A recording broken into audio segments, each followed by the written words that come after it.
If you still get confused by quarter notes, eighth notes, or time signature, don't worry, in the next few minutes, you'll understand everything you need to read rhythm.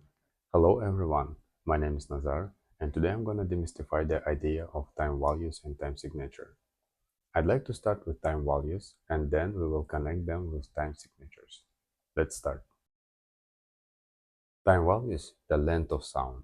Time values are simply the duration of each sound. We need this to understand how long every note should last. Let's start with whole note. A whole note lasts for 4 beats, or simply 4 seconds. For example,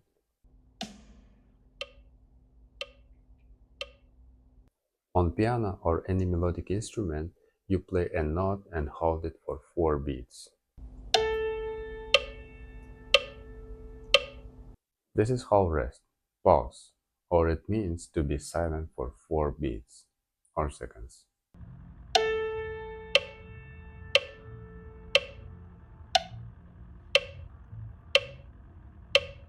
Sometimes you can see and or plus in between numbers. I'll explain about this a little bit later. Half note. A half note lasts for 2 beats or 2 seconds. For example,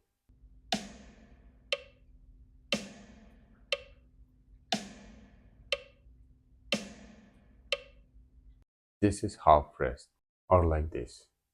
For example,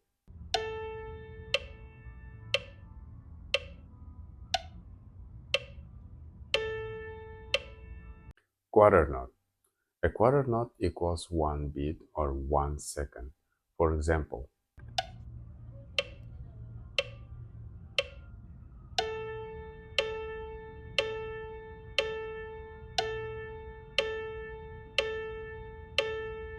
that's why when you see some videos like this or like this, they take a quarter note as like a seconds of clock to count timing. We need this because music is all about timing. And this one is quarter rest. It also lasts 1 beat, but we stay silent. For example,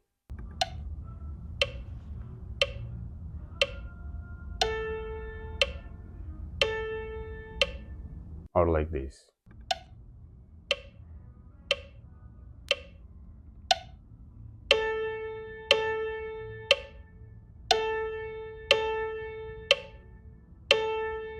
Eighth note. An eighth note is twice as short as quarter note. And usually we can see 2 eighth notes together, for example, like this. Sometimes we see 4 eighth notes together like this. The connection of notes for your convenience to play. This is eighth rest. For example,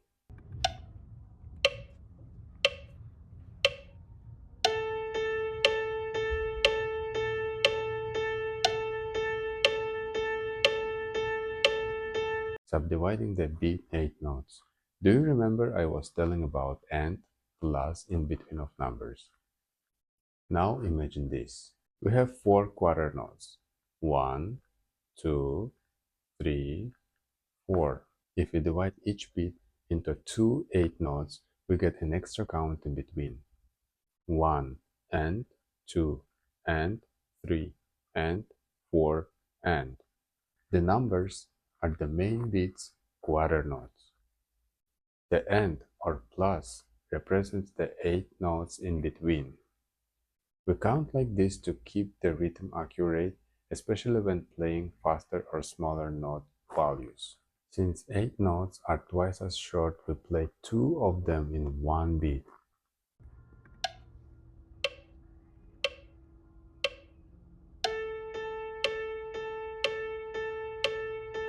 Also, you can see like this.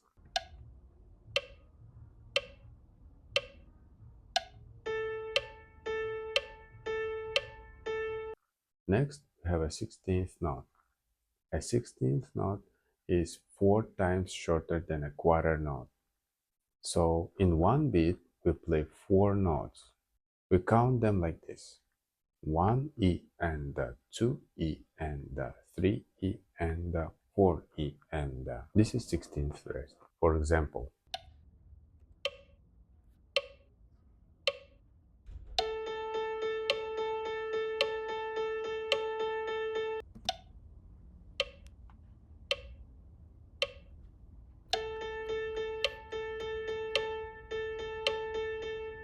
faster the notes, the more we divide the beat, but the tempo and pitch stay the same. That's why we use the quarter note as the basis of the count. About timing, imagine the second hand on a clock. Each second is like a one beat in music. If the second hand moves normally, the tempo is normal. If the second hand moves faster, the tempo is fast. Usually we use metronome because we can speed up or slow down the tempo. Now that we understand how note values work, let's connect them with time signatures. This is a measure or bar. Notes live inside the measure. This is a time signature. What time signature tell us?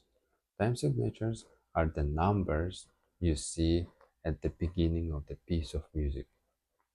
They tell us how the beats are organized. Most beginners start with 4 and 4 time signature, which is the most common time signature in music. The top number tells us how many beats are in one bar. The bottom number tells us which note gets one beat on each measure. If the time signature is 4 and 4, it's actually saying 4 quarter notes per measure. And also we can subdivide each beat into the bar. 4 represents a quarter note. Or if you see like this, 3 and 4, it means 3 quarter notes per measure. Or 2 and 4, 2 quarter notes per measure. But also, as I mentioned before, we can subdivide that beat into smaller note values.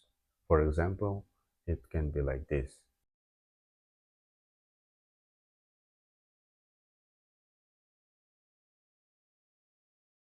Do you remember I was telling about that's why we use the quarter note as the basis for the count?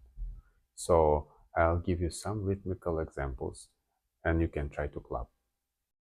On my next videos, I'll explain how do we usually connect notes together, forget the rhythm, and you can try to create your own rhythm. Thank you for watching.